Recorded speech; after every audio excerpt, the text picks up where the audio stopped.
Saat Maijen Soeharto marah dengar jawaban Wadenyen Banteng Rider, peristiwa itu terjadi pada tanggal 1 Oktober tahun 1965. Dikisahkan dalam buku, Kostrad, Sejarah dan Pengabdiannya, yang disusun Dinas Sejarah TNI Angkatan Darat, pada pukul 7.00 Pangkostrat Maijen TNI Soeharto tiba di Makostrat dengan mengendarai jeep dan berpakaian loreng. Tiba di Makostrat, perwira staf memberikan penjelasan dan saran-saran kepada Soeharto tentang apa yang telah terjadi. Kemudian Maijen Soeharto sendiri juga memberikan penjelasan pengalamannya yang terjadi saat itu. Suatu hal yang menjadi perhatian Soeharto dan para perwira stafnya pada saat itu, mengapa pasukan Yon 530 Para dan Yon 454 Para ada di sekitar Monas? Siapa yang memerintahkan sedang Soeharto sendiri dan perwira staf Kostrad tidak memberi perintah?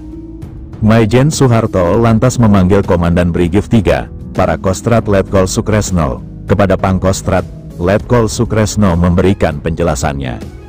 Ia menerangkan bahwa tidak ada yang memerintahkan kedua pasukan di bawah kendalinya tersebut untuk bersiaga di sekitar Monas.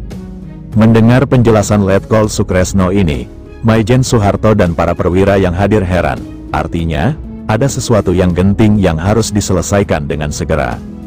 Maijen Soeharto saat itu langsung berkesimpulan bahwa G30S adalah gerakan kontra-revolusi dan Letkol Untung Syamsuri yang mengatasnamakan sebagai Komandan Gerakan 30 September telah berkhianat. Kemudian Letkol Sukresno diperintahkan oleh Soeharto memanggil pimpinan Yon 530 Para, Yon 454 Para dan Yon 328 Para.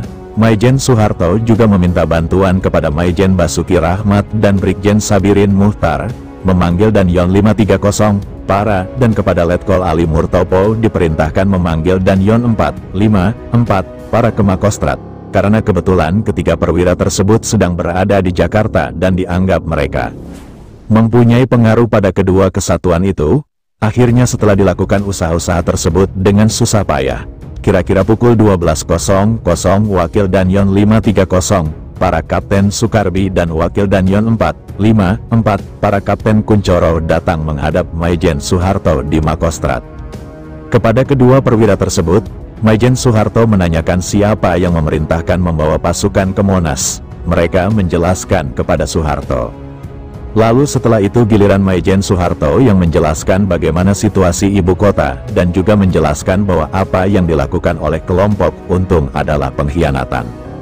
Kemudian Jenderal Soeharto memerintahkan kepada kedua perwira tersebut untuk membawa anak buahnya masuk halaman Makostrat. Kapten Sukarbi pejabat sementara OA dan Yon 530 Para Brawijaya memang tidak mengerti soal G30S, maka perintah Soeharto tersebut diterimanya baik.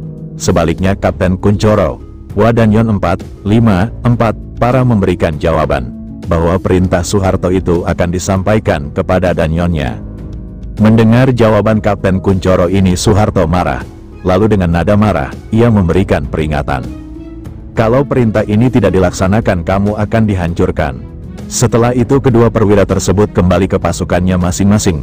Pada sore hari Kapten Sukarbi berhasil membawa anak buahnya Yon 530-1 kompi yang ikut pasukan Pasopati yang menculik para jenderal. Sementara Kapten Kuncoro tidak menampakkan dirinya lagi, bahkan ia telah membawa pasukannya ke lapangan udara Halim Perdana Kusuma.